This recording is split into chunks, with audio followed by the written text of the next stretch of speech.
And good evening and welcome to the March 2023 Mangan Park Neighborhood Association meeting. We have a great agenda this evening focused on security concerns in Mangan Park and around Executive Airport. And to that end, we have an agenda this evening that includes our District 5 Councilmember Caity Maple. Greg Galliano, Lieutenant Greg Galliano of SacPD is here, and hopefully soon we will also be joined by SacFire Captain Justin Sylvia. Had to think about that one for a moment. And then next we'll hear from Lawrence Fleshman, who is the Operations Manager for Executive Airport itself. So welcome everybody, thank you for coming. And Caity, we'd love to start with you and be introduced to the staff that you have here this evening and open the discussion for thoughts, plans, ideas, and concerns for Mangan Park. So Caity Maple, take it away. Wonderful. First of all, thank you, Jennifer. You do an amazing job at keeping the community informed. You show up to everything, and I think that's amazing. I love that I see you at all of the various community meetings, whether it's at Hollywood Park or at Chorley Park or Golf Course Terrace. So I just really want to appreciate the work that you're doing to keep everybody informed and connected. So thanks for having me here. As she mentioned, my name is Caity Maple, and I am your newly elected Sacramento City Council member representing District 5. So that includes your neighborhood, Mangan Park, but also includes up north, Oak Park, all the way down south past Mack Road. So Oak Park, South Oak Park, Carlton Track, North City Farms, South City Farms, Hollywood Park, Mangan Park, Parkway, Woodbine, and then goes all the way down to include parts of Meadowview and Valley High. And so it's really, really big. It's really diverse. And it means that we have a lot of different neighborhoods with different needs. And so I've been spending a lot of my time, spent 2 years on the campaign trail, meeting to people, talking to them, figuring out the issues that are most important. What I heard loud and clear is that one, we want investments into our community, into our parks, into our infrastructure like sidewalks and streets and lights, making sure that there's equity among the neighborhoods.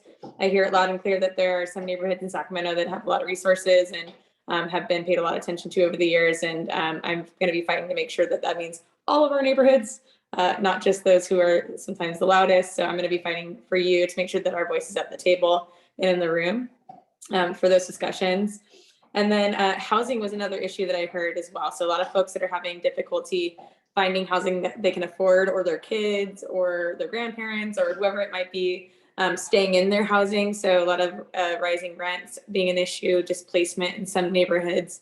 And then just, kind of a lack of housing as being an issue. So that's something that's really important to me, as well as the mayor and the rest of the council. We've been having a lot of discussions about strategic priorities over the next year. And I keep hearing housing. So I think you'll see that as a priority for the council moving forward. And of course, we'll make sure you're always in the loop on that before, projects get proposed. As Eric just mentioned, when I found out about a proposed development in their neighborhood, I sent it along as soon as I found out, just because I always think it's important to have the information as soon as possible so that we can get ahead of things. If people have concerns, we can get questions asked. And if there are things that people want to see, we can let the developer know. Of course, I would be remiss if I didn't talk about homelessness. This is the number one constituent request that we have to our office. And so, we work on this every single day. And I just want to acknowledge that I know it's something that's of deep concern to people, not just because, people feel compassionate and they feel sad to see the things that they're seeing on the street. I feel the same way. But they also feel frustrated that there's trash, that there are things that are happening on the streets that they don't want their children to see or that they themselves don't want to see. So I just want to acknowledge all of those feelings. They're very real, and I feel them too. And we're working really closely with our Department of Community Response, PD. I see Greg is on the call, and others to work on this. If I could tell you the amount of time and resources we're spending on it every day, it might blow your mind, but it's not enough. And so we're working, we just recently signed an MOU with the county to do city-county partnership teams that are going out to encampments every single month. And we're working diligently to try to get the resources that we need. With all of that said, those are the big picture policy things along with a lot of other stuff, but I do want to let you know about our office staffing. Cassandra is on the call.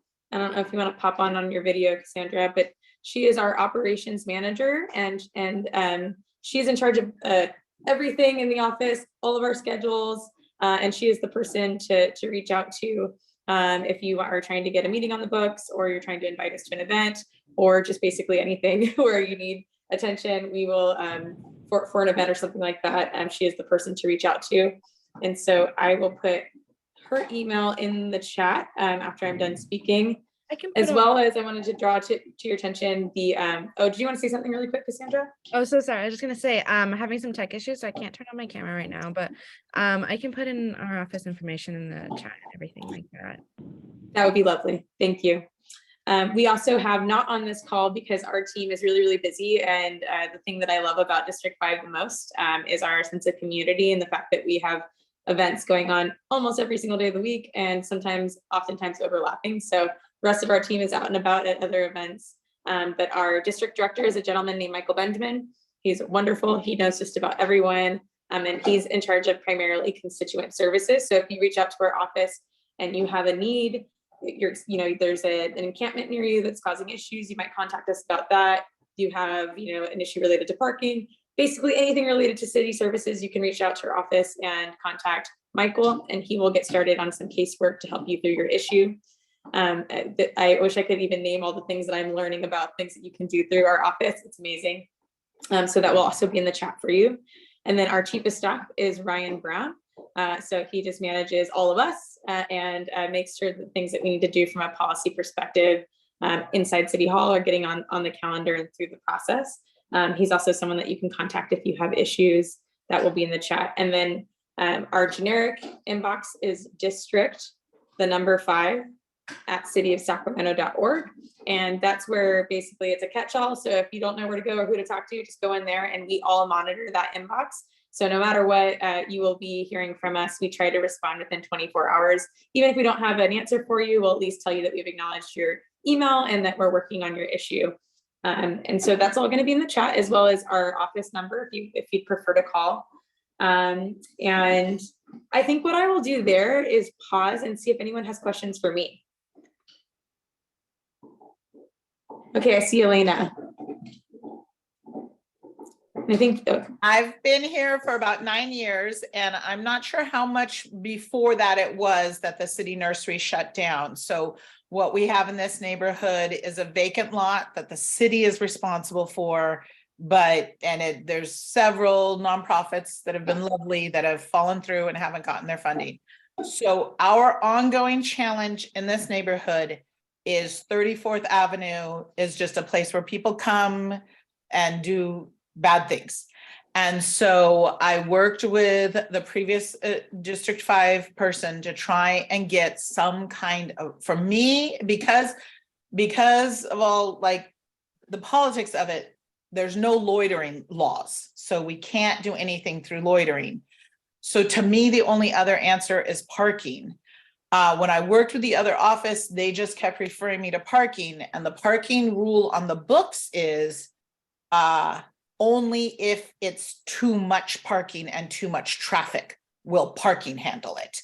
And so I want to come back to you. What I want is a direction from you to go, like, on the next Zoom, do I need to make sure 130 people are here? Do I need petitions? What do I need for you to start this ball for as many years as it will take?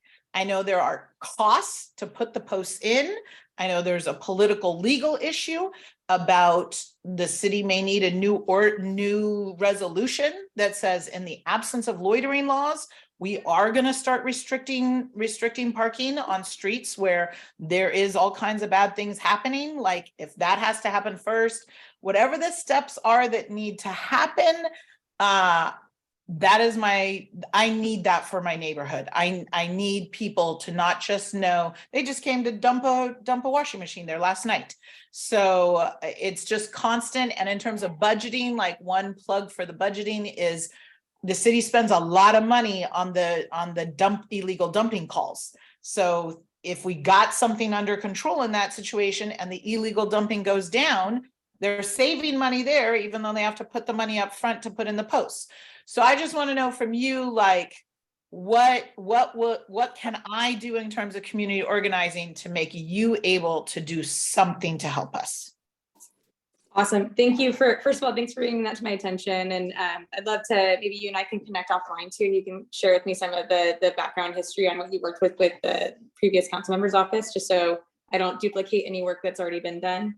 But the one thing I can think of is for there to be install some kind of like 2-hour parking or time limit parking there. That's exactly what I want. That's the Wonderful. only thing I want. And that's, I don't want to take up too much of the meeting. I missed because of the Zoom. Did you say I should email you the details? Is that what you said? Yeah, you can do that. And actually Cassandra from our office put all of our contact information in the chat. So you can email the office. That would be really great to get that background. Okay. And there actually is a process to go through to, we're doing this with another constituent in the Med Center right now, where you petition your neighbors, you get enough signatures, and then it starts a process for us to be able to do that within Public Works. So we'll get that information to you on how to do that.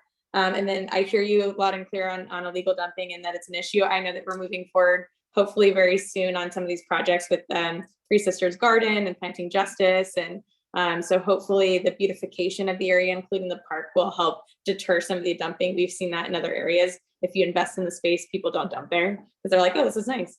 And so the last thing, I know everyone knows this, but I would be remiss if I didn't say it. Please use the 311 app or the website or call in, because this is how we keep data on this is where we figure out where to put our resources. So if we do heat maps, and if we're getting a lot of calls and a lot of requests for an area, that's where we go and decide to spend our resources in terms of enforcement or going up and picking up trash or whatever it might be. So if you see illegal dumping, don't be afraid to report it every day, you know. But yes, looking forward to following up with you. Thank you. Thank you. And I'm going to hop in for just a second quick here, Elena. I hope you can stay through the rest of the meeting, because most of the meeting actually has some element of our safety concerns for 34th Avenue in all its glorious forms. We're going to be revisiting 34th Avenue over and over again. So you are in fine company this evening at this meeting. And if you have the time and can stay with us, you're going to learn lots, and you're going to find people you can work with on this within the neighborhood, as well as your council member, Caity Maple. So thank you so much for raising that concern. Who has another question for Caity? I think I see Jesse. You have your hand up? Oh, you're on mute, Jesse. Yes, this is just a general question because I'm not in District 5, but we welcome Caity Maples to the war. And I say the war consider homeless. We heard that the mayor stated that it was down 40 or 45%. I don't want to get you in trouble, but I'd like to know your take or your perspective. And I know you hadn't had a chance to go out there and view it all, but he says 40 to 45% down. Some of us seem to think it's not that. So how would you handle the homeless in your various districts upon your arrival? Thank you for the question. And if I remember reading correctly, the report was conducted by, I believe it was the Downtown Partnership. And so it was specific to the downtown area, so not the whole city. I know there was a lot of media attention, so it might have been a little confusing, but as far as I'm aware, we're not down 40% in the city, and it certainly doesn't feel that way. You know, the mayor and I talked about this really briefly yesterday, and you know, I said to him what I say every time, which is we should be really careful about not celebrating things. And I don't think he was. This was just what was put out, like this report, and what the media picked up. But you know, I don't think that we should be celebrating ourselves until people see a market difference in their day-to-day lives. And certainly that's not the case right now. And so I hear you loud and clear on homelessness. It's the number one issue, number one concern I hear from constituents. It's a big part of the reason why I ran for office. It is incredibly frustrating. It's incredibly sad to see what's going on. And the only way we're going to get ourselves out of it is by really ramping up their capacity in terms of the services that we're providing. The reality on the streets right now, just because I talked to I talked to our Department of Community Response. I talked to the county. I talked to our shelters. Every shelter in the city, for the most part, is full every single night of the week. We have waiting lists, thousands long, to get into housing. We have waiting lists to get into drug and alcohol programs. We have waiting lists to get into mental health programs. So the reality is that if you're someone on the street at this moment and you wanted to get into something, it's really, really difficult. And so that means it's our job to really make sure that we're building our capacity on the back end while we're doing things like cleaning things up so we don't have trash everywhere. I would love to see something like, in the meantime, ensuring that we have public bathrooms for people to use. The reason why we see things on the street is because people don't have places to go. Making sure that we have trash pickup for it. The encampments is another thing that I'm really pushing for within City Hall, because while the situation exists the way that it does, we do need to have a place for people to put their trash and to pick it up regularly so it doesn't end up in our neighborhoods and doesn't end up on the streets. We do have the Measure O in place, which now, as well as our sidewalk ordinance. So we have that 4 feet of clearance that's required. So again, I just tell people, if you're going down a sidewalk, if you're on the streets and you see people that are blocking your right of way or passage, please do report that, because that is something that's not allowed. And we're actively, this is something that's taking up a lot of staff time and resources. I am not a finger pointer, but I will say, a big part of this is the relationship between the city and the county. The county is ultimately responsible for mental health services, health and human services, social services, and drug and alcohol treatment. And so I'm really excited that we have this new partnership and that they've committed to really beefing up their programs into doing that. And I think that's going to help us get more people off the streets. Something that I'm also advocating for is real-time drug treatment. So as I've done conversations with the various shelter operators in and out of the district, I've asked them, I said, what's the biggest barrier for you?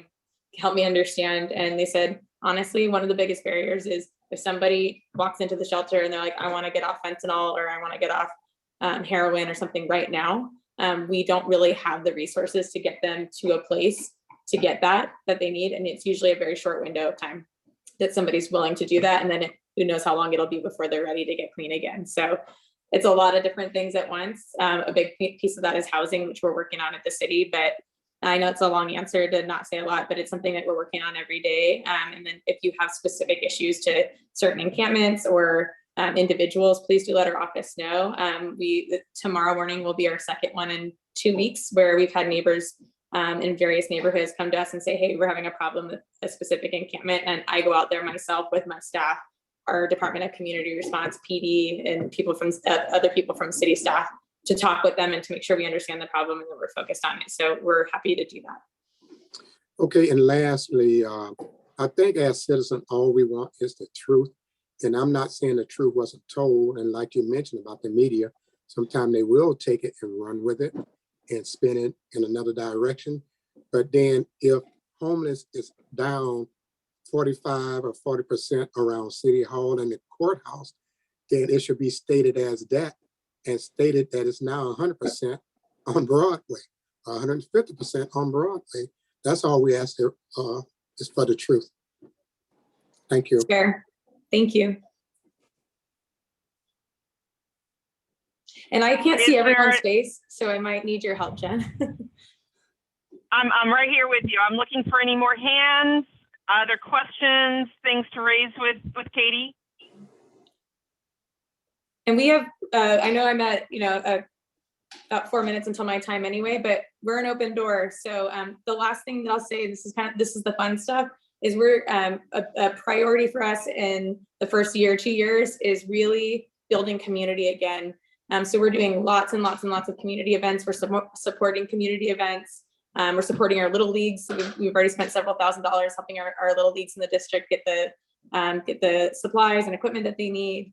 Opening days are coming up soon if the weather permits. And so we want to partner with you. So if you have events that you're doing that you would love support on, whether it's financial support, or you want us to come out and provide materials or equipment to help set up your event, please do contact us. We want to do that. If you have event ideas and you're not sure how to do it, we want to partner with you on that too. So we're doing things like movie nights. So I see that Lynn is here from Hollywood Park. We're going to be doing a joint movie night and ice cream social in the fall. And so just, if you have ideas, please do send them our way. We want to partner it's just really important. I think after a few years of COVID, a lot of, especially young people, are really looking to get reconnected. People are looking to meet their neighbors or get reconnected to their neighbors. And I think that's really important. So I'll leave you with that. And our doors are open. So please do send us a message or give us a call.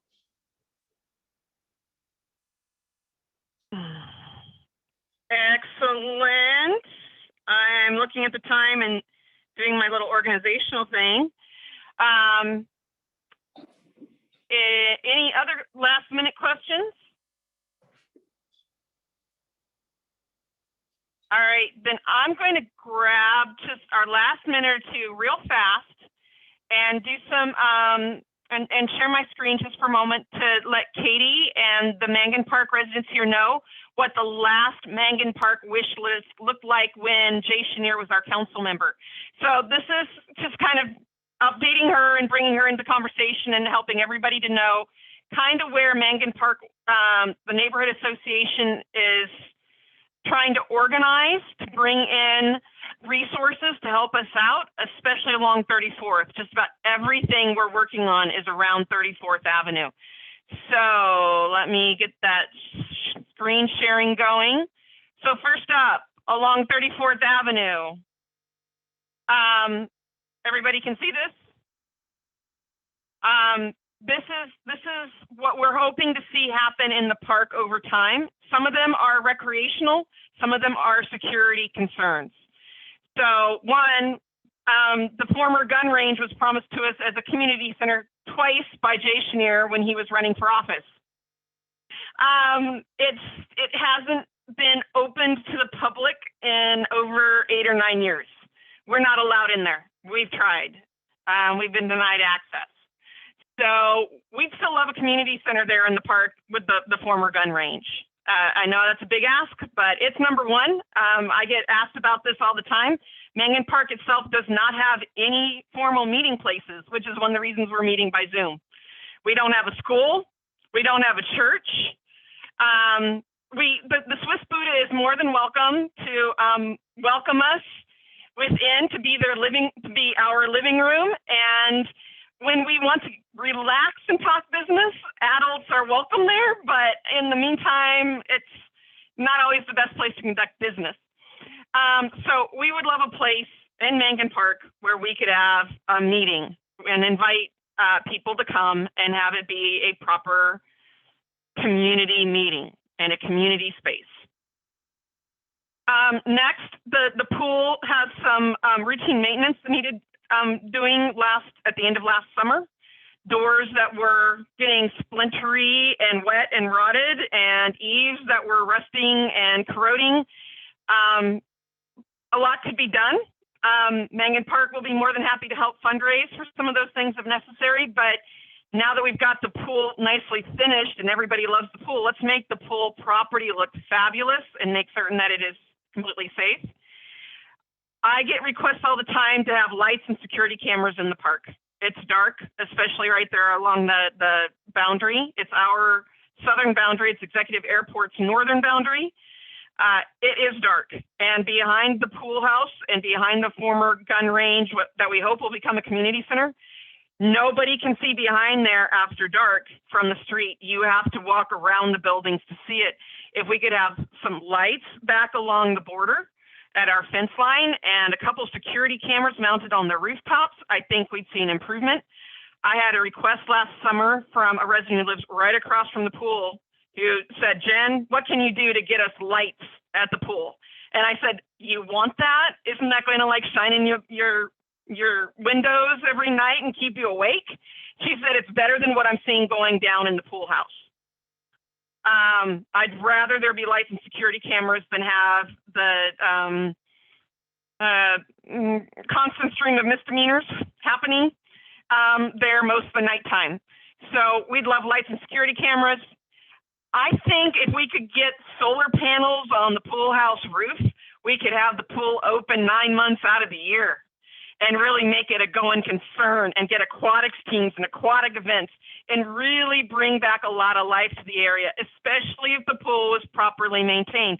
I'm happy to partner with SMUD on that. I've already talked to our SMUD board rep, Dave Tamayo, about it. He's ready to work with you, Caity. And we can put together a SMUD grant and get us some solar panels on the pool house roof and have it heated for spring and fall aquatic sports.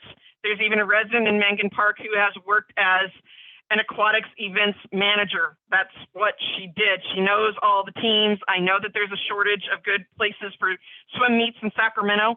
Let's make Mangan Park the destination it was 20 years ago for aquatic events. It is an Olympic L swimming pool with a full pool house and a high dive board. I mean, it's great. And then our picnic tables in between the gun range and the pool house. They're in pitiful shape. I don't see that anywhere in the current park improvement plan there's a discussion about getting us some new picnic tables. We'd love some. It's looking a little ratty when you try to have family parties back in there, and yeah, there's all kinds of stuff that's been done to those old wooden benches. So that's our quick list. I know I kind of put you on the spot. If you want to respond to any of these, you may. If not, I'll just go on to the next one.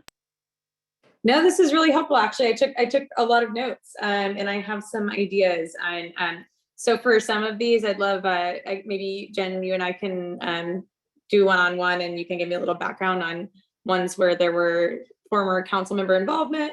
And then for some of the other things, I already have some things that have popped into my head in terms of grant opportunities that might be available or city programs. So I'm really glad to have this list. It helps me prioritize. So thank you. You're welcome. And I'm looking forward to working with you on it too. I think we could do great things. This could be a really pretty fabulous opportunity for the entire South area. We now have the dedicated archery field. So archers from all over Sacramento are coming because their nearest place is either Discovery Park or down in Lodi. So Mangan Field is pretty much it for all of our young archery athletes. And one of our elementary schools does hold their weekly practices there. So the Alice Burney School has an archery team for their elementary school kids. So we've got the archery field, and then if we could get that pool house humming, we could bring in a lot of people. There'd be round the year athletics in there. And I think that would also not only support amazing community activity, also help make us safer if we had lots of athletic events happening all the time. So that is the park. And then the other part is 34th Avenue. And let me see if I can, yes, which is the former tree nursery just west of our park, which is fenced in. The neighborhood can't get in it. We sometimes go and press our noses through the chain link and try to, see what's going on in there, but we aren't allowed in there.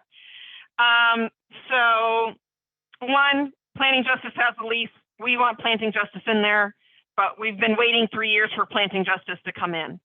And yeah, they were supposed to be in there this month. Maybe they'll come in soon. I don't know. But when you've been told it's going to be a few more months and a few more months for 3 years, you start to say, well, let's go back and revisit the list we had of things to do with that property before Planting Justice had a contract. And this is what Mangan Park wanted back before Planting Justice got their contract, which is one, turn it into a community garden. It was a lot more of an exciting idea when we had professional greenhouses in there. But if we could have some raised beds and just have a community garden of some kind to let people come and grow their fruits and vegetables in, that would be great. Since it's right next to Mangan Park, we could just make Mangan Park 13 acres instead of 8. So just extend it and turn it into more parkland that we could do great things with.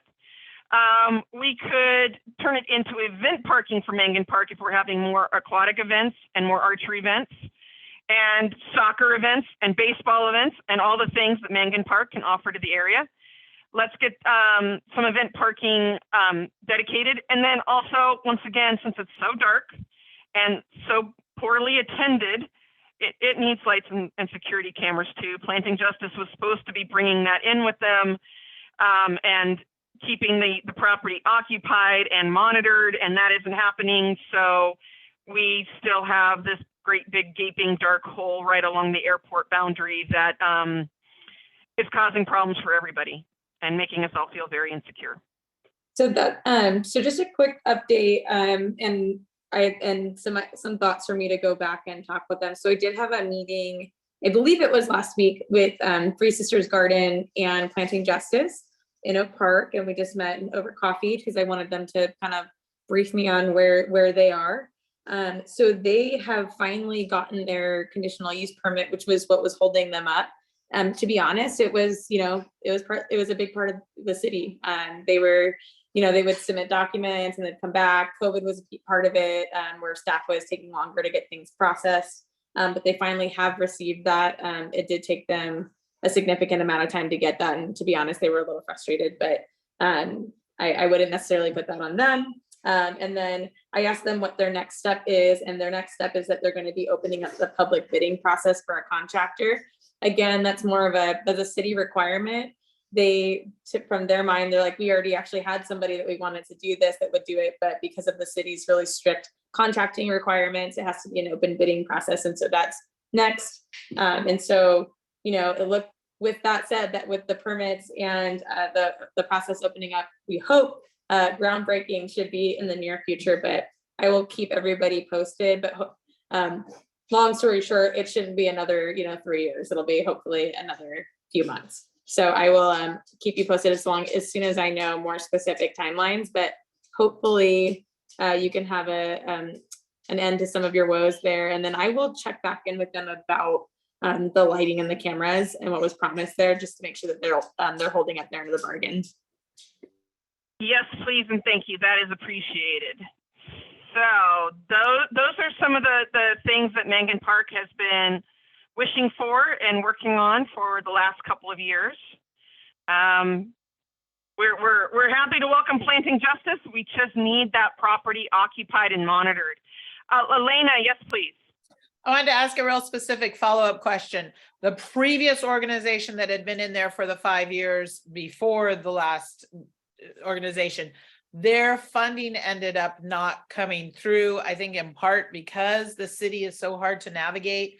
Did you ask any of those specific questions to Planting Justice? Are they doing okay with their funding, even though it is such an egregious process? Sorry, trying to unmute myself. So yes, they have the funding that they need to complete construction. So they have 355,000 allocated right now to finish. They have their build out that's funded, and then they have another 355,000 that they're doing for hiring staff and getting equipment and everything else. They did request of me to have some kind of ongoing city commitment and to support them, and so that's something that I'm looking into. But in terms of the actual build out and the things that they need, they do have those funds already allocated. And just one other follow up. I've heard different things. Are they using the entire space or only part of it? That is a really good question. I don't know that off the top of my head. Okay. But I'll go find the information for you.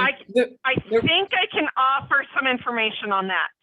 So the last I heard, when we had Gavin Radders of Planting Justice here for the November Mangan Park meeting, the property is slightly over 5 acres, and that Three Sisters was going to have 1.5 acres for their organic garden, and the other 3.5 or so acres were going to be for Planting Justice's heirloom nursery. Okay, good. So I was just curious because if I had nothing but time, I would start the advocacy for a dirt bike park right there, because right now we have to go all the way to Elk Grove.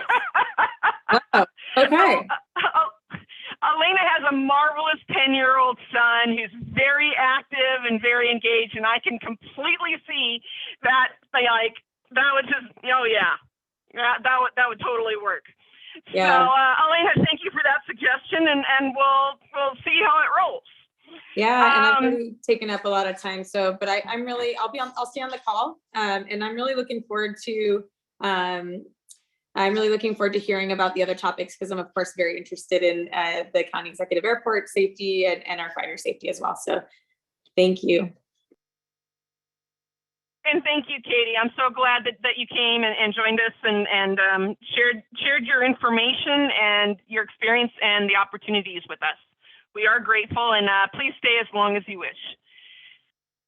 And agenda item number 2 is Lieutenant Greg Galliano of SacPD and Captain Justin Sylvia of SacFire. Who wants to go first, gentlemen?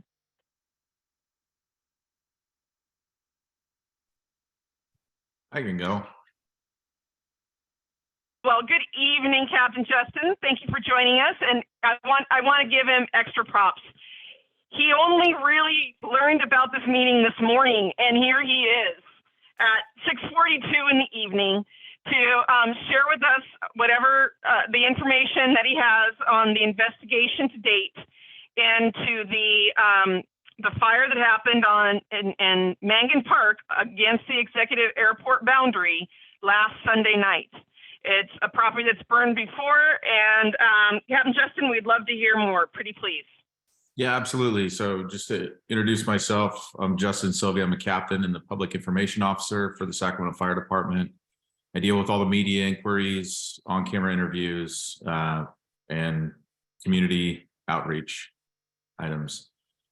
So I reached out to our investigative team today, our arson investigators, just to get a little bit of insight on the property that you reached out about, 5703 Freeport. So going back a few years, in 2021, there were two fires, the first one being August 21st and the second being September 5th, about 2 weeks apart, a little bit more. And what they discovered at that time, that there were some unhoused people that were living inside and lighting the fires. Multiple indications of unhoused people living inside with debris, clothing items and such. In 2022, there were two more fires, but they were not investigated by our arson investigators. One, because one was a dumpster fire, and we don't necessarily investigate dumpster fires unless they cause any type of structural damage.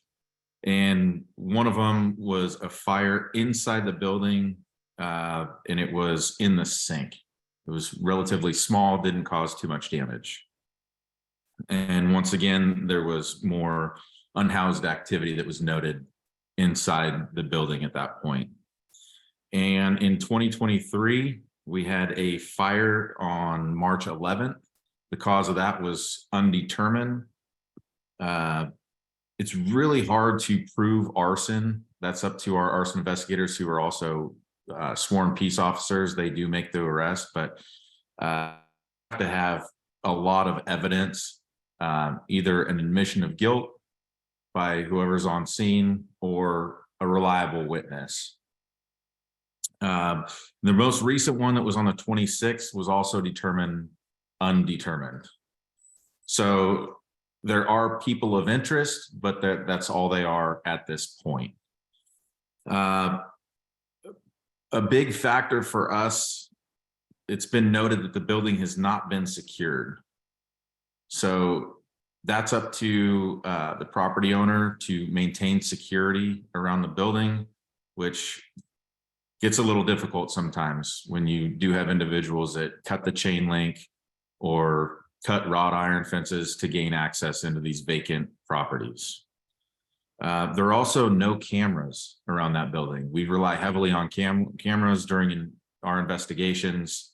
It's video evidence that our investigators can use in the court, and there are no cameras. And that's about all I have for that property. They couldn't give me much more than just 2 years, but there have been multiple fires, and kind of a trend that in 2021, the fires were just about 2 weeks apart, and same thing in March of this year, the fires were about 2 weeks apart.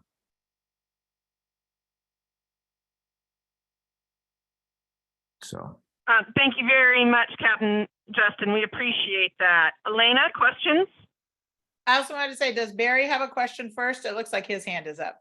Yeah, his hand's been up for a while. Yeah. I'm so sorry. Did I miss you, Barry? Barry, pretty please. Thank you. I appreciate that. Good evening, Jennifer, and to all. I'll ask my question for the office Captain Sylvia, but I did have a question for Councilmember Maple as well. Captain, good evening to you. And I do have a question. There is a town hall that has been rescheduled from April 6th with council members Vang, Guetta, and Jennings in regards to the what is it called? Doing the donuts, in the intersection, spinning in circles, and car shows. There we go. That they're going to do. Are you going to be one of the participants in that town hall, and or a representative from SacPD going to be a part of that town hall? That would be a question for the police department, unless you would like some type of fire department involvement. Oh, my apologies. Sorry, you're the captain of the fire department, not the police. My mistake. To that, well, if you don't mind me, Jennifer, that same question can be extended to Councilmember Maple, if she is going to participate in that town hall. And my actual question to her from earlier, sorry for interrupting, was, is she a member? I don't know if she's part of the committee member for AM, was it AMQD? Oh, that long acronym for the air monitoring. And if so, is there going to be a regulatory air monitor put there in District 5 and 8, since you kind of split that boundary, that you're aware of? Not the cheesy, great air monitors that are out now, but the actual regulators, federal level regulators, or excuse me, monitors. Hi, Barry. It's good to hear from you. This is Katie. I don't know if you can see me. So your first question, am I going to be participating? So this, the town hall is hosted by my Vang, and then she brought in the other 2 members. They didn't extend an invite to our office, but we were planning to send staff. So once we find out the new date, I'll make sure to see if I can make it. I will. If not, we'll definitely have representatives there. On your second question, I recently met with the Environmental Justice Coalition with Herman and others, and learned about some of the issues related to the air quality monitors. I am on the Sacramento Air Quality Management District Board, and will be advocating for that at the board level. So there's no current plans as far as I'm aware, but I will be advocating for that. Thank you, Councilmember Maple. Thank you, Jennifer. You're more than welcome. And just to let you know, Barry, whether or not D5 is in that meeting, I'm going to be crashing it. One way or the other, D5 will be there. Someone from D5 will be in the meeting. Anyway, so thank you very much for your questions, Barry. And I'm going to take it back towards Captain Justin. Any more questions on fires for Captain Sylvia? Elena? Oh, actually, Chris, did you have your hand up first, and then Elena? Yeah. Yes. A question for, there he is, Greg Galliano. How are you, man? It's been a while. That's my question for the sideshows here in South Sacramento, which I am strongly say my district and my community here in South Sacramento, Franklin, Brookfield, all in that area. There's sideshows back there by Charles Mack. I talk with the residents quite a bit, and they're scared to even walk out during nice days at night because they're going on right there in the Charles Mack parking lot. Then they go catty corner by Nielsen Park. And my question is, why wasn't D5 included in those discussions? And if at all, can you be in that? So the questions for me, you know, I can't answer why D5 wasn't included in those discussions. And this is the first time hearing of this town hall meeting that's planned, and I'm looking into it to see what, if any, involvement SacPD will have. But I will tell you that we do take sideshows very seriously. These are an issue that face our entire region, beyond just the city of Sacramento, all the way out to the Bay Area, and many of our neighbors are affected by sideshows.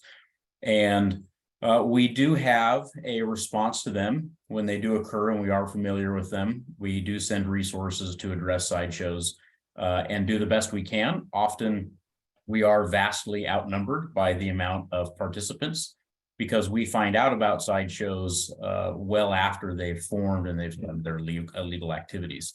And so we do have to have a very measured, safe response. And in that vein, we've made use of some newer legislation that allows us to go after vehicles involved in sideshows after the fact and tow their vehicles for 30 days if they're involved in a sideshow. But with that, we have to have officers on scene who observe sideshow activity, and then we can go after some of those vehicles, which we do. We also rely on members of our community like yourself who see sideshow activity to call in to our either 911 or non-emergency number based on the severity of what you're seeing. And if you see a plate, report a plate. We do follow up on that after the fact. We send a administrative warning letter to the registered owner that, hey, your vehicle was observed in sideshow activities. Here are all the laws that this could be in violation of, and here's what enforcement you may encounter. Wouldn't you be surprised that in many occasions, the registered owner is the parent of the person who was driving that car and wasn't aware of what their child was up to with the vehicle. And in a lot of cases, we see, responses on social media, a picture of our letter with SacPD told on me and mom took my car away, right? And so we do as much as we can to address these issues. And we really, really strongly recommend and encourage what we call crime prevention through environmental design, or CPTED, recrafting the environment in a way that makes sideshow activity difficult or impossible. A lot of this falls under the guise of our, the city's traffic engineering department. Now, I don't want to throw them under the bus. They're our partners and our friends, and there's only so much they can do based on regulations and roadway widths and what is allowed and isn't allowed on a California roadway. And so, they do the best they can, and we often advocate for ways that roadways can be reformed or recrafted to help address sideshows. That being said, all of this effort we're putting towards it still is obviously not enough, right? It's still a prolific problem throughout our region, and we're still trying to find more and more creative solutions to address it. I can tell you it's a topic we're constantly talking about, and we're constantly trying to find, ways that other cities have combated this problem and have been able to reduce or abate it. Folks often want us to, well, why can't we just send as many officers as we can get to go address a sideshow? Well, recently we had one that had upwards of 300 to 400 participants. And in a given night, we can't stop responding to all 911 calls for service right throughout the city and divert all of our resources towards a given sideshow. We divert as much as we can, but we have to find smarter solutions, right? And so, my best advice to you is report it when you see it, no matter how small.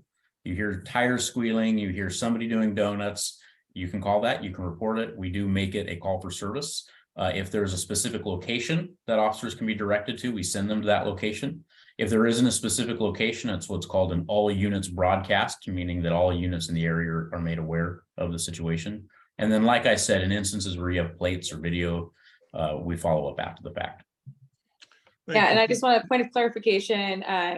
So part of the reason why you don't see multiple council members on one event is because of something called the Brown Act that we have to comply with in California and in the city. And so we can't have more than 3 council members or on any one event. So it was run by her office, but we will be there, either a representative from her office or me. It's my understanding that they haven't chosen a new date yet, so I'm not sure until I see the date. It's also my understanding that there's going to be representatives from PD, but I don't want to speak for them. So no matter what, we'll be there. We just, in terms of participation, it's hard with complying with the Brown Act on policy. Justin, my next question is for you. Can you explain to me what is Fire Watch? Come on, Justin. Been a while. So Firewatch is a legal term that we use in our prevention division for a building that maybe they have an alarm system issue and we have to leave it in a test mode or basically a non-functioning mode. They have to have staff on scene 24/7 to walk around that building, excuse me, and watch for fires because their suppression system and fire alarming system is compromised.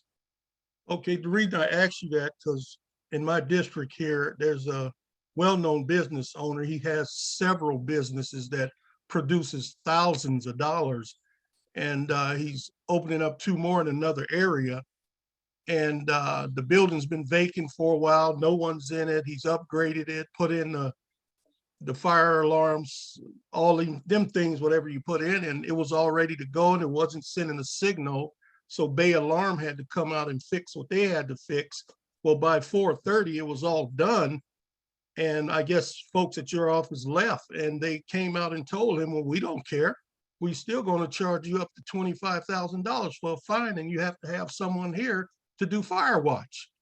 And he said he sent the email, but I guess no one was in the office, and they told him he still had to do fire watch, and he's upgraded 25,000, 12,000, 8,500, and he felt like he was being harassed. But we got on the phone, and finally they said, well, when Bay Alarm come, make sure someone's there, that where we can see that emergency permit that was done. But just to bring it to your attention, that's what they were doing. And he was a little frustrated. And I think maybe it should be a little leniency when businesses are putting out a lot of money, because we want to attract small businesses. We don't want to discourage them to say, forget it. But he was frustrated yesterday. He called me 3 times. I was on the freeway, and finally I got to him, and I told him I'll be on this call, and I would ask Justin Sylvia, because he's the expert. But you explained it. He's all good now, but just to let you know, maybe put a bug in someone's ear to kind of look at their emails before they leave or whatnot. Yes, absolutely. To talk to our fire marshal about that. Yeah. And that's a great question, Chris. And I feel like I'm breaking in just a little bit, but I just got word that Carolyn Massengale needs to leave in a few minutes.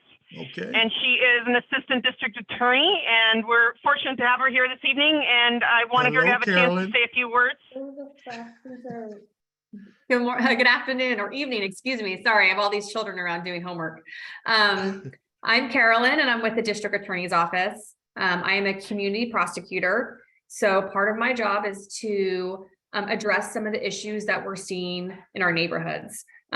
We primarily address like nuisance properties, so properties that attract a certain level of criminal activity, and try and work with property owners to remedy some of the SEPTED issues that we were hearing earlier, to try and abate some of the issues that draw in the criminal element.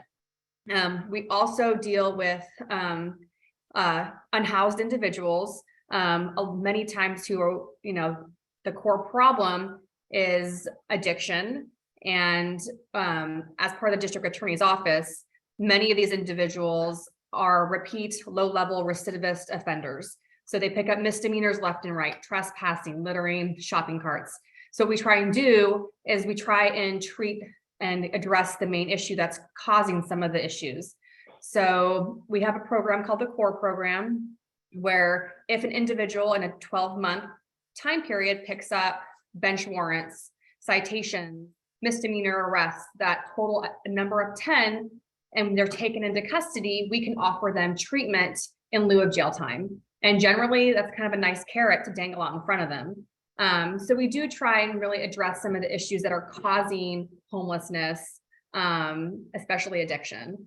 So that's kind of some of the things that we do at the district attorney's office. Now, I met with Jennifer last week because she indicated to me that there were some issues happening at Mangan Park and the executive airport. So I'm hoping that just by talking with Jennifer and listening to some of your community issues, we can be a resource to you. We're not a reporting agency, but we do partner with law enforcement who are reporting agencies to try and collaborate to try and address some of these issues. Yes. Thank you so very much, Elena.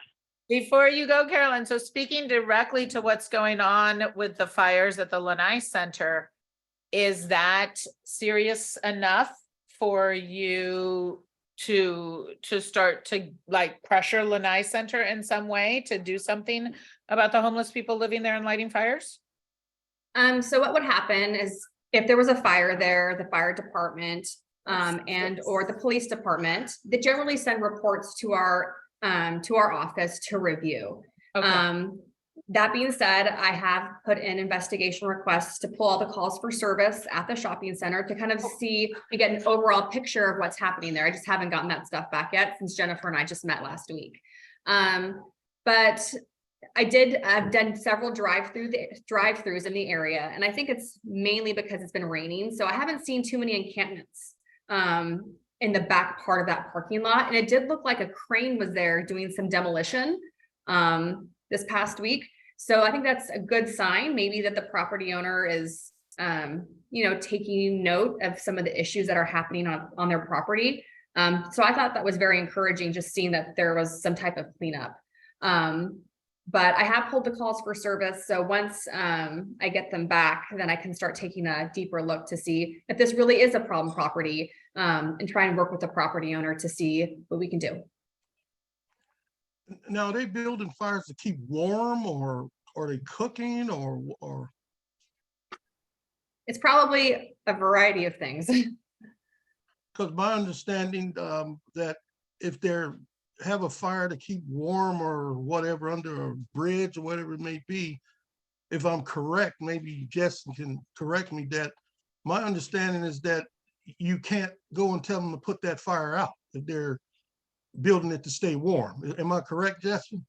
You are correct. There are some limitations. However, the fire must be contained in an approved container.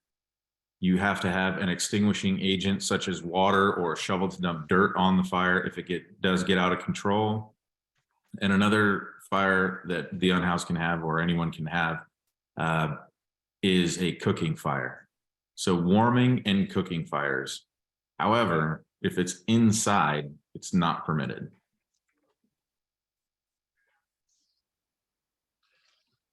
I'm sorry, I just wanted to say something. I couldn't put my hand up. I live close to I'm the last street in Mangan Park, which is really close to the property. They did demolish the building yesterday that was on fire, that the unhoused were living in.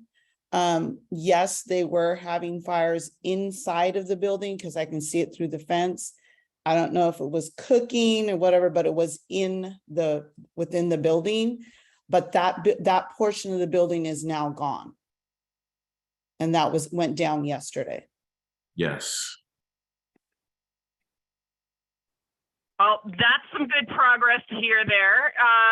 Let's hope the rest of it goes down soon too, because you can hear in my comments what is safest for us, and what I think is also safest for Executive Airport, is for as much of that to be leveled and the lights turned on it and cameras put on it as possible for a while, in order to help secure that perimeter to keep the airport functioning smoothly and safely as well. It's a matter of safety for Mangan Park. It's also a matter of safety for the Executive Airport.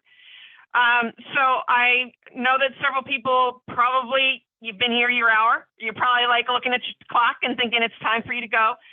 Are there any last questions? I'm going to first check in with Captain Justin. Last questions for Captain Justin.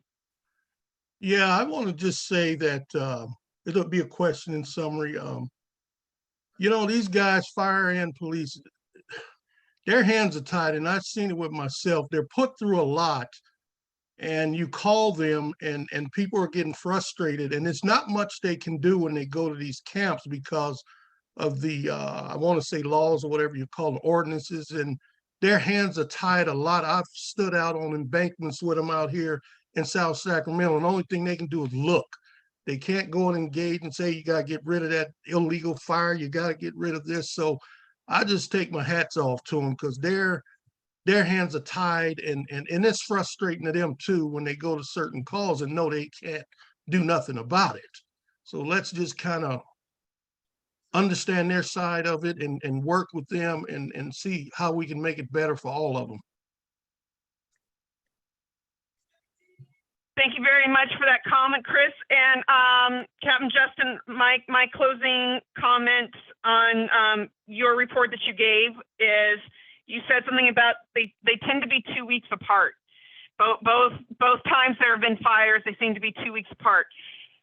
When you said that, it triggered in my head, and I've sent off a message to Matt King of Charlie Park.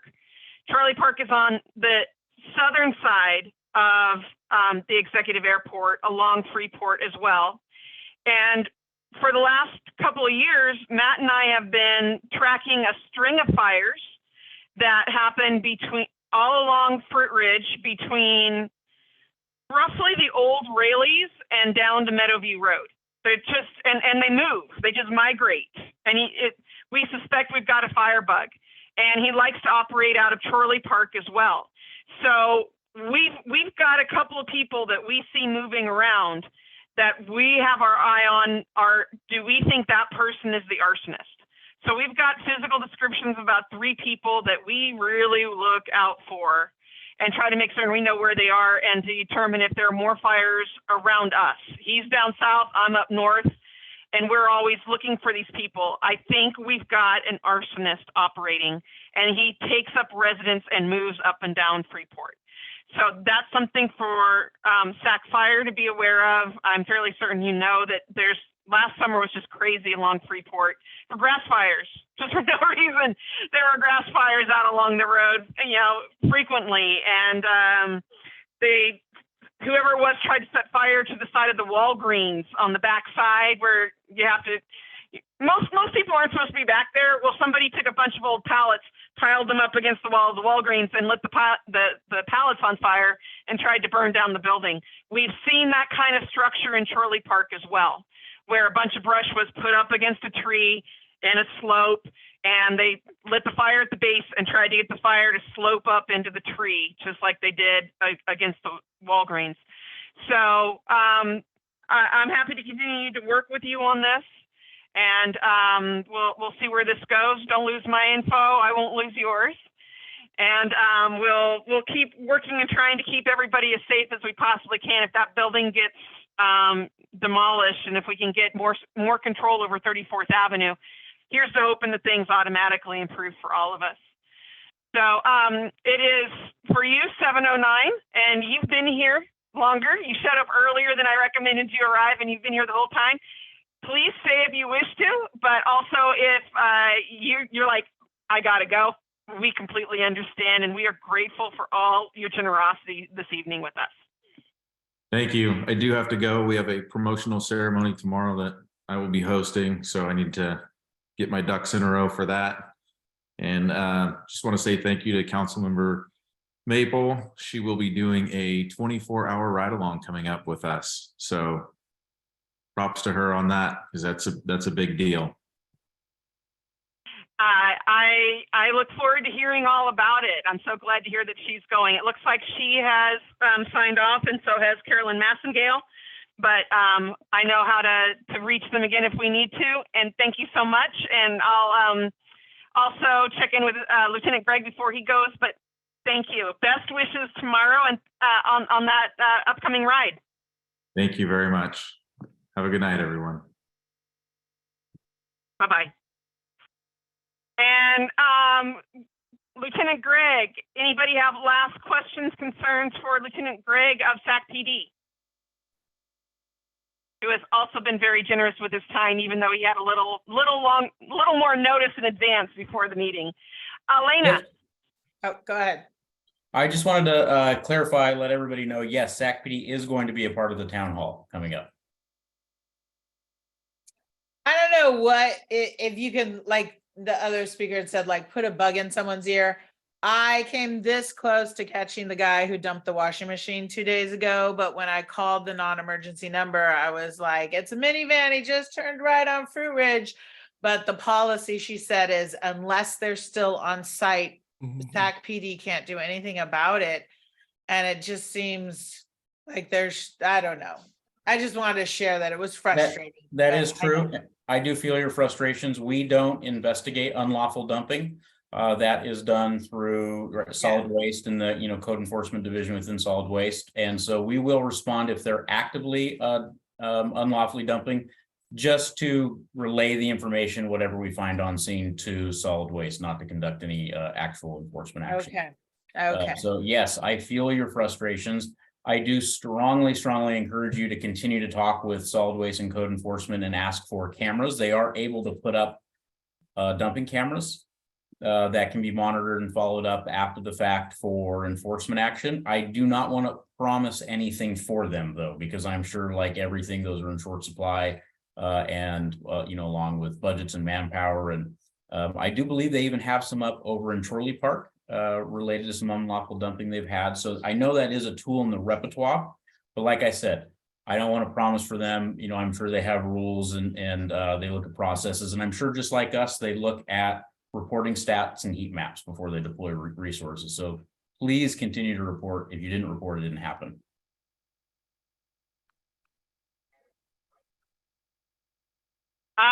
Other questions, concerns for Lieutenant Greg?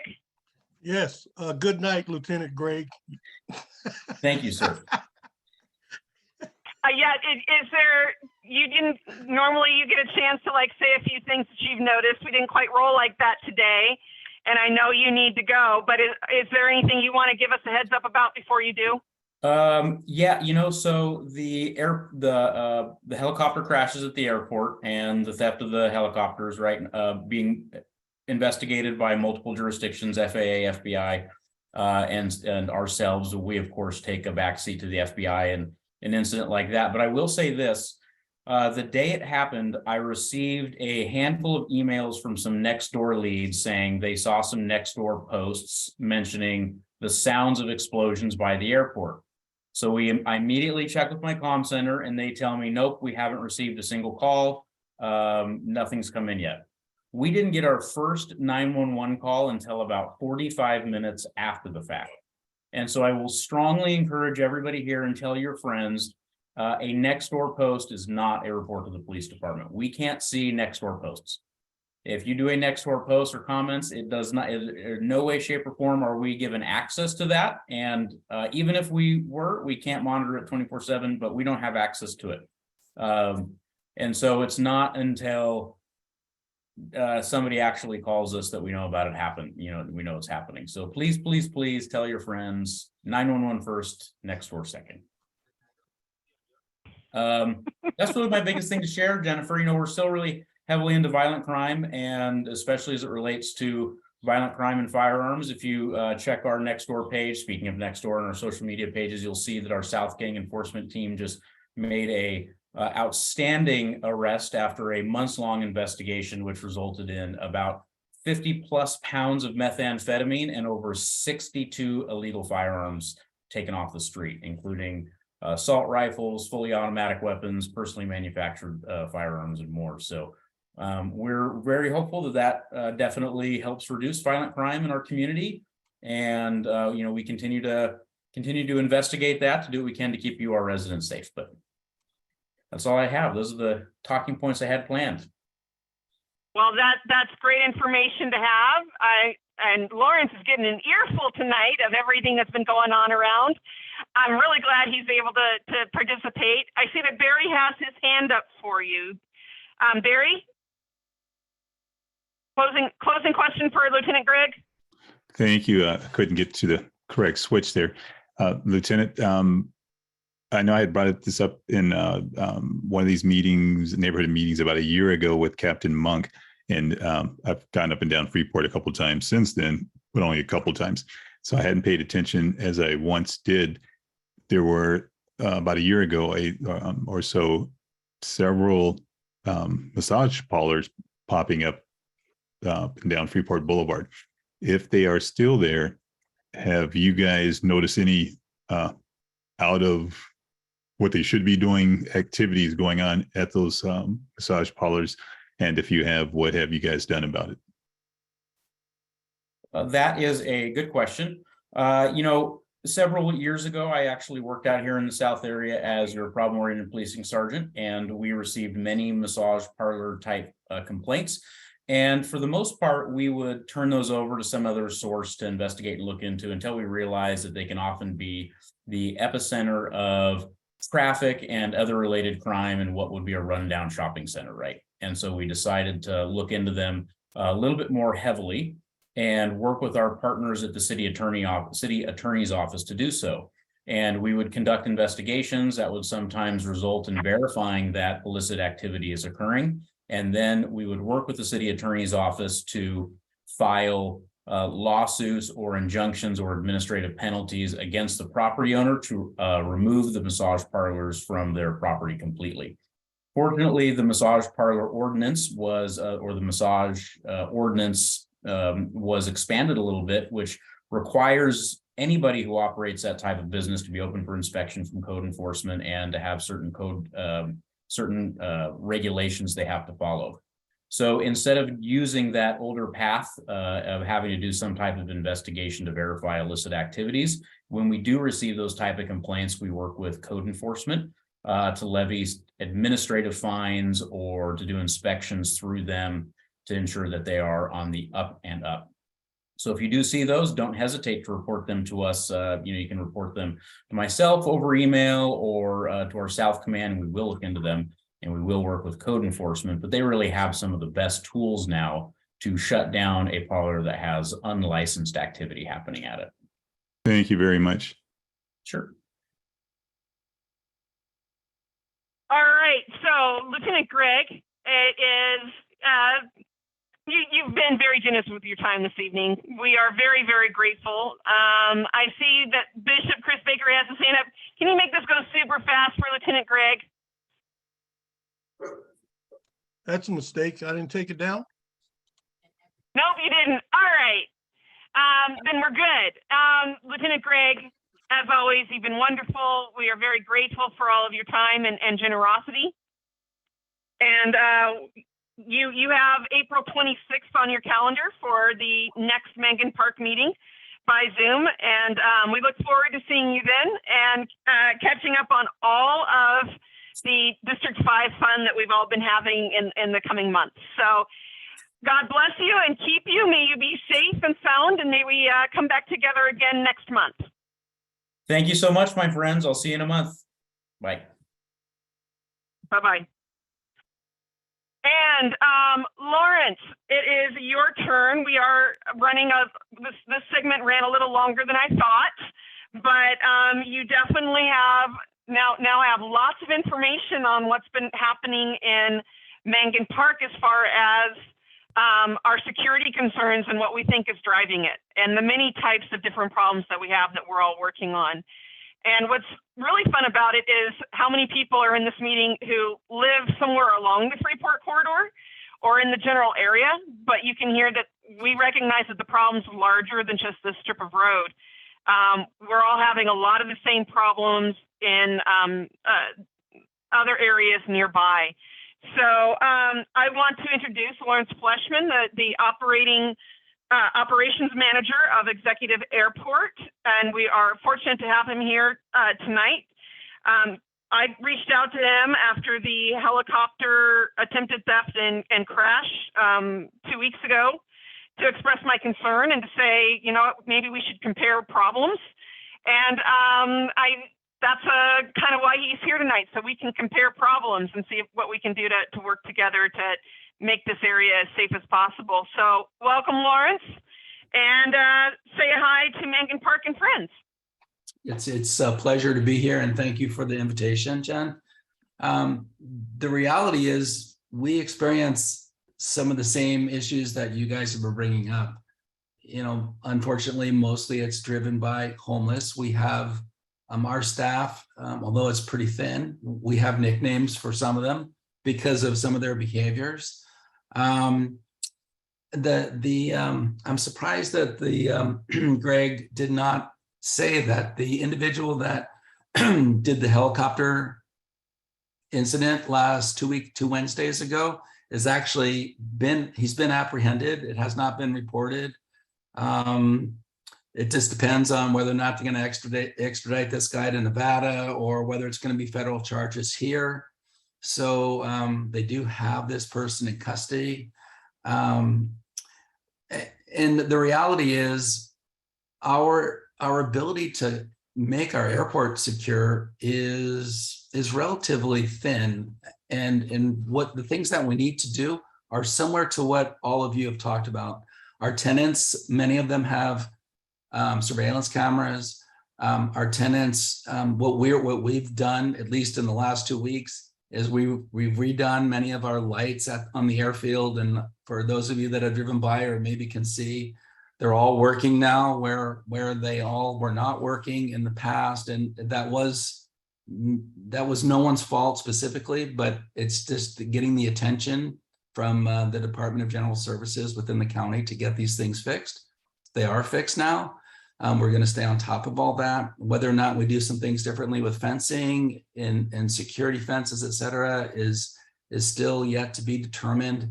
The reality is it's a pretty porous fence line along the airport. You guys know that. And we just really all need to be in this together. I appreciate you invited me today. And I think we ought to participate every month. We are part of the community, whether it's myself or some person on our staff. We need to be here to hear what you have to say and to understand what's going on and some of the initiatives that are happening. So, so that's really all I have to say specifically. I don't know really how the individual was apprehended for sure, but I do find it interesting that it has not been reported on the news, but the individual was apprehended. I believe it was Friday after the incident. So it's going to be almost 2 weeks in a couple of days. So do you have any questions for me?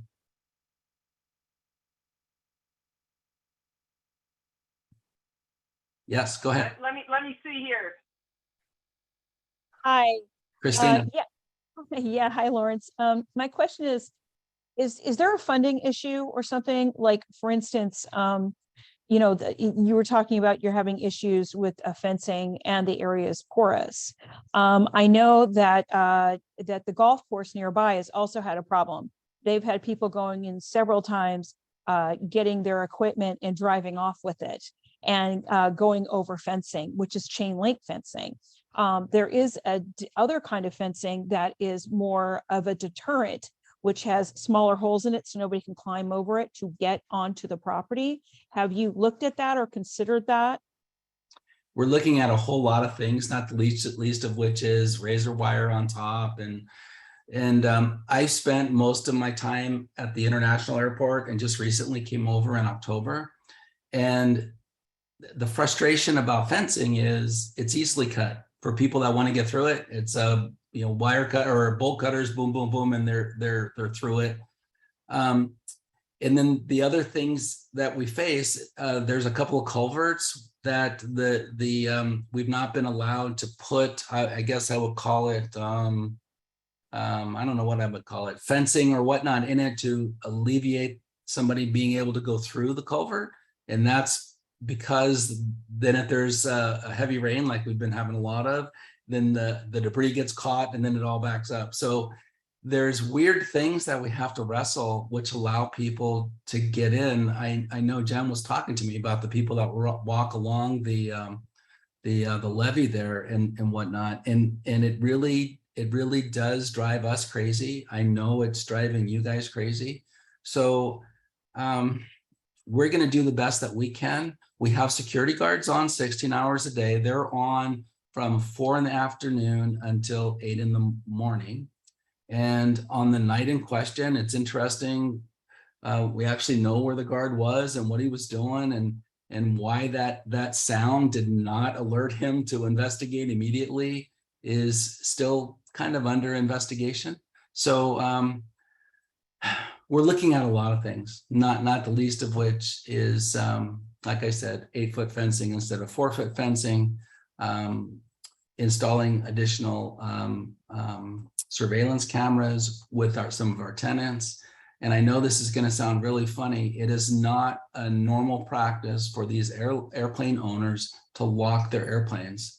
That seems astonishing to me. I'm not an airplane owner, but when I found that out, like why were the helicopters not locked? That's just a whole nother story. But so anyway, we're trying to spruce up our effort for our airport community, and that's why I'm surely happy to be a part of this group so I can get the community input as well. Go right ahead, Eric. Hi. My question is, so was the person who caused all the damage with the helicopter, was he or she a homeless person? I can't tell you that. My gut says yes, but I don't know that. And I know part of the PR teachings that I've had says never speculate. So I wouldn't do it publicly within a group like this, I'll tell you. We all think so. And there were some pieces to this where there was some activity at the AMPM just before and after. The FBI's been all over this thing along with Sac City PD. So that's kind of what led to the apprehension of this person on that Friday. So it's interesting and actually sad, but a whole lot of damage could have happened. There's some extremely expensive property damage for that helicopter. I found out that it's roughly a $6 million helicopter, which seems surprising that you'd park that on the tarmac with a 4-foot fence and not have it locked, but that was the case.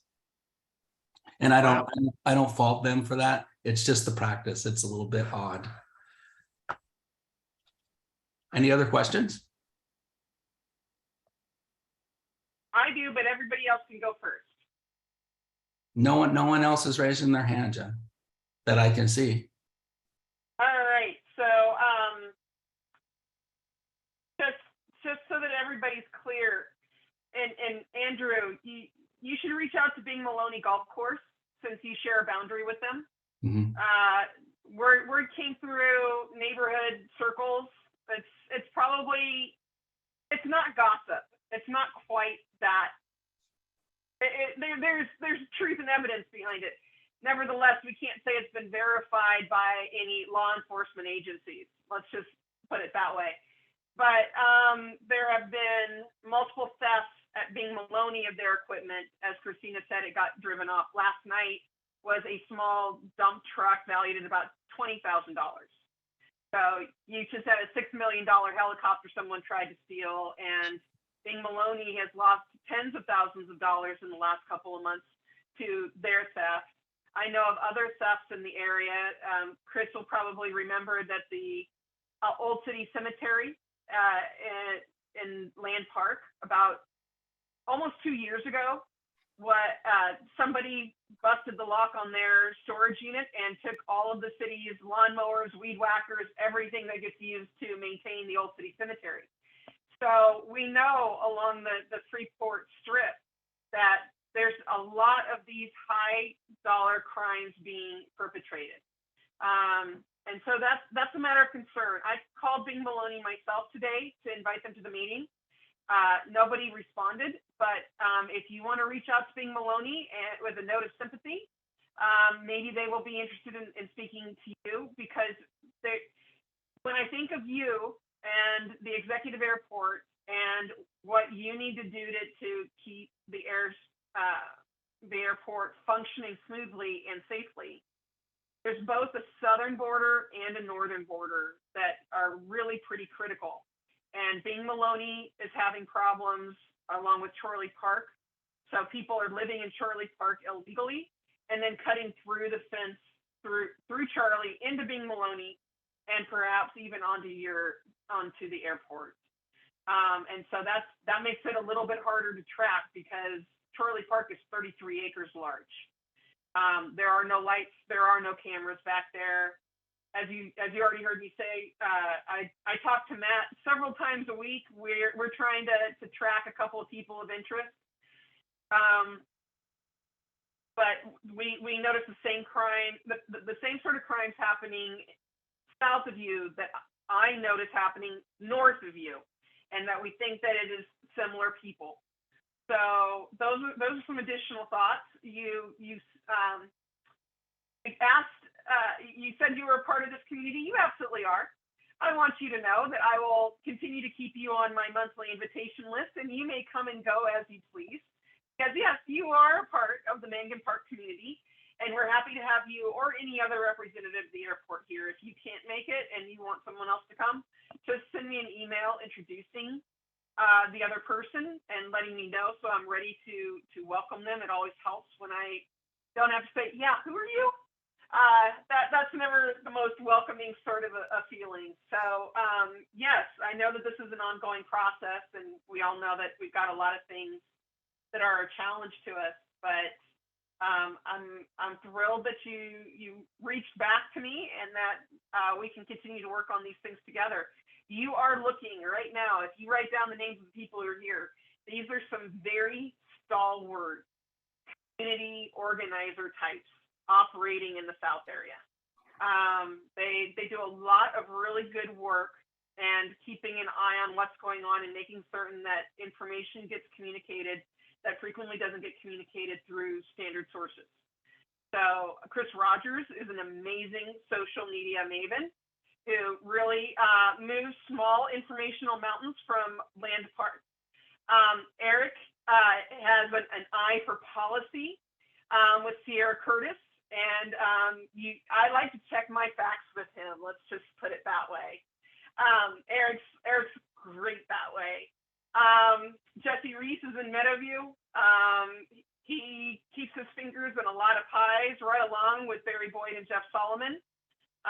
Those are all Meadowview area residents who do a lot of good work for Meadowview. Chris Baker has his finger on the pulse of Pollock Ranch, which is an area that frequently gets left out of conversations.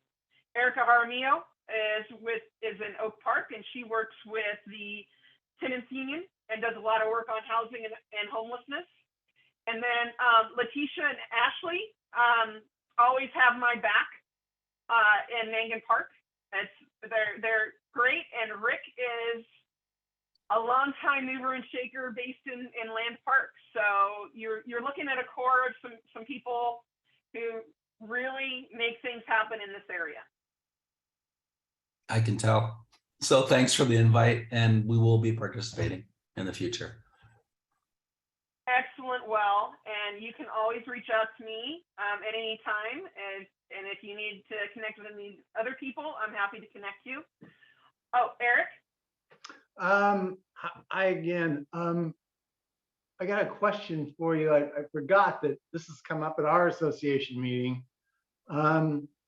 We seem to have a lot more jets flying over our neighborhood than in the past. And I realize you're new to the job, but has anything changed at the airport in the last, couple of years in terms of planning for increased jet numbers or increased, multi-engine planes, using the airport? I thought once upon a time there were no jets at that airport. Yeah, we get information on all the activities for each type of aircraft every month, and I haven't noticed any big increase. Recently, we had an increase because of the basketball, the March Madness basketball tournament that was in town, and the only reason I know for sure that these airplanes were associated with basketball teams is because a couple of them had the logo of the team. The Arizona plane was here just for a day because I think they lost the first game and it was gone. So we see some. The interesting thing is many of those airplanes, and it's interesting, they come, they drop off. It'll be a relatively, at least an 8 to 12 seat jet, drops off one person, and the person goes probably downtown, I'm guessing, for a meeting, comes back and leaves all in the same, all within the same day. So there's a lot of that kind of activity. I don't know that it's more or less. So we have some activity with NetJets. We have some activity with a company called Access Jet, which actually has a base in at the airport. But I don't know that it's significantly more than it has been. But if you're experiencing it, then it is. We have a lot of flight training schools, so we have a lot of the small airplanes, Cessnas, 172s, 152s. But I don't know that it jumped out at me that we have a lot more jet traffic. But next meeting, I can probably come with some stats. So I'll get some stats for you. All right, thank you. That would be lovely. Yes, please. We are taking note, and we want to be great neighbors. We're not trying to change things right now, but some information would be great. Well, and it would just be good to let you know that it whether it's real or it's perceived, and I guess either way it's an irritant, I understand, but it would be nice to know that it's really an issue, that we're getting more traffic. I mean, for the airport, we'd love to have more traffic. Because it just means that we're not going to lose as much money operating the airport for the city, but at the same time, we need to we can report it out next meeting.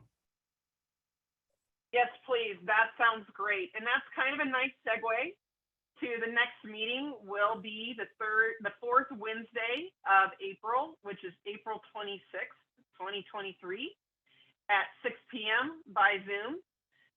The agenda is already getting some pretty good shaping on it. The keynote speaker is our County Supervisor Patrick Kennedy. Plus, we are going to have Amanda from Parks come and talk about our Parks improvement plans. And you can hear how I was kind of setting that up with tonight's slide, letting Katie know what's going on there. And we're also going to have Sean Swanson of City Aquatics come and talk about our swimming season coming up.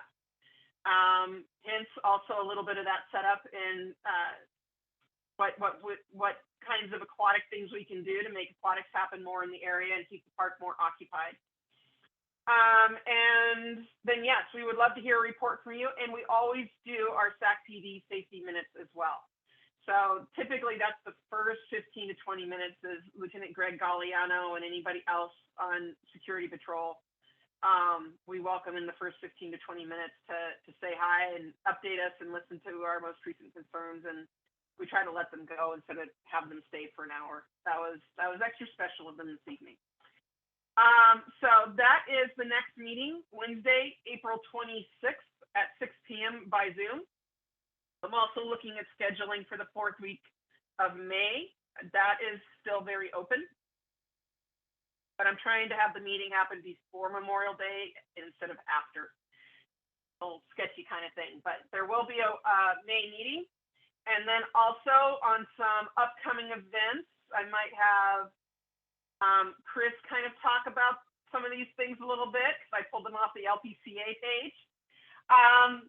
I think it's this coming weekend, the Land Park Bunny on the Green. Chris, do you want to say anything about that? Yeah, absolutely. Okay, so well, thanks, Jen. Yeah, we're doing Bunny on the Green on Saturday. It starts at 10:30. It's going to be at William Land Park Golf Course. If you have any littles, any children, grandchildren that you would like to bring, the event is free. We have a lot of sponsors and some really fun stuff going on. So for instance, there's a hat and bonnet contest and parade, and there are some really good prizes for the winners. Rick Jennings will be there. He will be one of the judges. The Easter Bunny will be there for photos, so families can get their photos taken with their Easter Bunny. The bunny will also be handing out goodie bags to everybody, to all the children. Sorry, adults, no goodie bags except for you, but you do get mimosas. So anybody who's an LPCA member gets a free mimosa per person per household, per adult per household. And but they're also there for sale if you want to get one. There's going to be food, music, and and there's also a putting contest for the adults. So like I said, we have plenty of awesome sponsors. And you can go to our website at landpark.org and take a look at all the details on the homepage, so you'll get an idea of what's going on.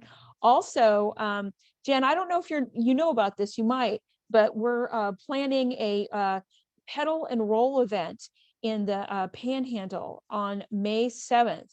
That is a car-free, people-powered bicycle and scooter day. So, and skating and roller skating. And we're already working on getting a bunch of sponsors there. We're going to get Sac Quad Squad, which is a local roller skating group. Saba is hopefully going to be there. We're also going to have like city services and SMUD and other groups, and it will be around green living, green activities, and all kinds of things that are available. So put that on your calendar. If you've got some children who need to practice their roller skating, biking, and scootering skills, we understand, especially outside of the immediate neighborhood of Land Park, There are kids that live in spots where there's not a lot of places for them to do this kind of thing. You know, they're in apartments, they're stacked on top of each other, and the parking lots are just not the right place for them. So we're hoping that this will turn into a permanent thing. Maybe once a month, we're looking for a sponsor for that, where they can bike and skate in a car-free environment. And it's in the Land Park Panhandle, which is let me see, I think it's the west side of Land Park next to Riverside Boulevard, near the Jewish temple. And that area will actually be blocked off. So it's a big, long space. And adults who want to practice too can come and do some roller skating, but it's going to be a lot of fun. And that's it. Thank you, Jen, for giving me the opportunity to speak. You are certainly welcome. What was the date on that last event about the skate? And it's going to be May 7th. Free? We don't have the time. We're hoping it's an all day thing. So we're thinking around 10 o'clock, but it will show up later on our website. We do have it under events right now, but so there you go. Yeah. Excellent. I'll make certain that gets on the screen for the April Mangan Park meeting. And if I see anything on your Facebook page, I'll be more than happy to share in advance of the meeting to make certain that we get as many people out there as possible. I definitely heard you say you need a sponsor for that. I'll be happy to help work on that with you. And then April 23rd, the OCC is for the Old City Cemetery. So there is a nonprofit organization that oversees the Old City Cemetery on Broadway. They're having a Mad Hatter Tea Party on April 23rd at 3 p.m. Details are on the Land Park Community Association Facebook page and on the Mangan Park Neighborhood Association Facebook page. Go look up the link if you're interested. I already mentioned the April 26th at 6 p.m. April MPNA meeting with Patrick Kennedy and YPCE representatives. And then, yes, we're looking at May 7th. I did not like that long gap between April and June. I know there's stuff going on in May. I just couldn't find it posted. But on June 11th, Charlie Park is having their 50th anniversary party. There's going to be a live band. There's going to be classic cars. I think he's working on a movie in the evening. There's a lot going on for June 11th. It is sponsored in part with Caity Maple, and they had a City of Festivals grant to make this all happen. Big to do June 11th in Charlie Park. Mangan Pool is going to open this summer. We are expecting the opening sometime in mid-June, but we haven't been given an actual date for the opening. That's why Sean Swanson will be here next month to tell us more about that from City Aquatics. And then I am also working with Caity Maple on having a Mangan Pool / Mangan Park ice cream social, either June 23rd or June 25th. So keep you posted on that. We'd love to have everyone in our community turn out for that. So anybody else have other events and things that you want to share?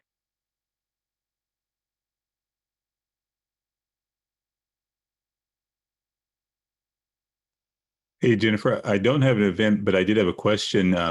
You had moved on from Mr. Fleshman in regards to Eric's question in regards, as he has asked, are there additional flights coming out of Executive Airport? Something to look at, if Mr. Fleshman wouldn't mind, to see if the approach and departure flight lanes have changed, and maybe, nope, the same there. Okay. Yeah, I can tell you that they have not changed. Yeah, they haven't changed at all. So when do you think this started, Barry? Just out of curiosity. Well, from Eric's end, he is northeast of where I am, but we notice here in Meadowview additional jets coming in, going back at least, let's say, in the last year and a half, 2 years, just more jet traffic. Okay. You know, we've been here so long. You know, my dad's retired Air Force, so hearing an airplane engine, it just jumps out at me. And so hearing those jets in the last year and a half, really more of a rotation throughout the day versus it used to be a morning, evening, you know, arrival or departure, vice versa. But it has now gone. It's not overwhelming at all, but it's just more than what it once was. Yeah. Well, I can, now that you're telling me it's a wider window, I'll try to see if I can grab stats for the last couple of years and see if I can get something to present, or maybe even get it to Jen so she can put it out. But I'd be happy to do that. Appreciate that. Just real quick, if you don't mind, Jennifer, in regards to, well, I'm not sure if I'm supposed to say this out loud or not. If for those who don't know, well, let me just put it this way. I haven't been told not to. Does Executive Airport have the Sacramento drones come and go from Executive Airport? And could, I know they're not being lifted off from a jet, but the silent running of those drones, folks, and we're speaking like airplane-sized drones, do those motors up close make, again, they're not jets, but make a Cessna type engine? I'm just trying to word this right. No, I think I understand what you're trying to say. I've been on some calls regarding drones, particularly with law enforcement, and how they're using drones to assist in, I guess you would call it, I don't want to call it a chase. I don't know what you call it, when trying to track someone down. Mm-hmm. And I have no idea how loud those drones are, because they're just carrying, camera to identify where these people are. So I don't know that we have any drone activity around the airport. They gotta check in with the tower, and they haven't been, they haven't been talking about it. So I don't know. So that's a roundabout way of saying I don't know. But I'll double check with the tower chief and see if there's any activity around there that I'm just not aware of. But do you see them around, or? To that, one scared the daylights out of me at the corner of Florin Road and Freeport Boulevard. I'm walking to the car, and then how something caught my eye, and I looked up, and I'm like, oh, great. I get killed by a dang plane coming out of CVS pharmacy. And then, so I just stopped walking, and I'm like, here it comes. And then it started to register. I hear no motor. Wow, he is going to crash. And the angle was that he was going to hit dead center in the intersection of Florin and Freeport. And I'm like, okay, let me see, where can I duck? And it just kept going. I go, wait a minute. Okay, glider. Wait a minute. It's 9 o'clock at just going on 9 p.m. winter. So it's dark, not any hint of light. So I'm like, okay, but there's no wing light from this vessel, or not vessel, but plane. And I'm like, okay. And it's just swooshed on by. And I'm just like, I couldn't get my phone out fast enough to record it, to making this a long-winded answer. But it went into, of course, over the golf course going into Executive Airport, and over by my house, like say 4:30 in the morning, again, winter-esque, within the last year. Two actually went past. There wasn't one encircled. I watched the two go past south of Meadowview Road. Again, about 4:30 in the morning. I just happened to be out there taking my trash cans out, and I was like, okay. Again, these are say Cessna sized. Wow. Yeah. Wow, that's kind of scary. But I'll bring back some information on that if I can find out anything. Either way, I'll bring it back, even if it's nothing. But I mean, some of the things I've heard about military drones, they are super quiet, and some of those drones are actually running on, running on Jet A fuel and whatnot. But the little drones that are around that, I guess I'll call it sport type drones, those are all electric, so they don't make a lot of noise, but you can hear them. So I don't know. I'll do research though. Sure, certainly. I'll let you guys know how I find out. Thank you. I appreciate that. But I'm not to get you in trouble. If you could talk about that hangar that's at the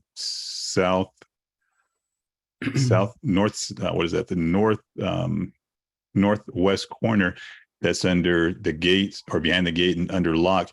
If you can, I understand completely. I know what's in there, but I don't know if you would want to share with the group. The newest hangar built right there at Freeport. You know what? Never mind. We'll just bypass that. Maybe we'll come back to that. I might have to call you separately and say, help me out. I'm not sure. No problem. I'll ask some questions. I appreciate it. Do you want Thank you. to drop your contact information in the chat, Barry, or shall I just connect the two of you? I'll stick it in there. Thanks, Jen. Okay, thank you. Certainly. Okay, I think that's probably pretty good. So our numbers have been dwindling, and understandably so. We are definitely running over time right now. As always, I'm always happy to turn the recording off, but allow anybody who wants to make comments not on the record. You're welcome to stay in the meeting and do what I call afterglow. But if you're also getting kind of tired and want to go do something else, we completely understand. And it's definitely that time of the evening. So stick around if you want to. I'm meanwhile going to bid the recording good night to anybody who might be watching this in the future, because our meetings do have a good following. And we'll be back in touch and back on April 26th at 6 p.m.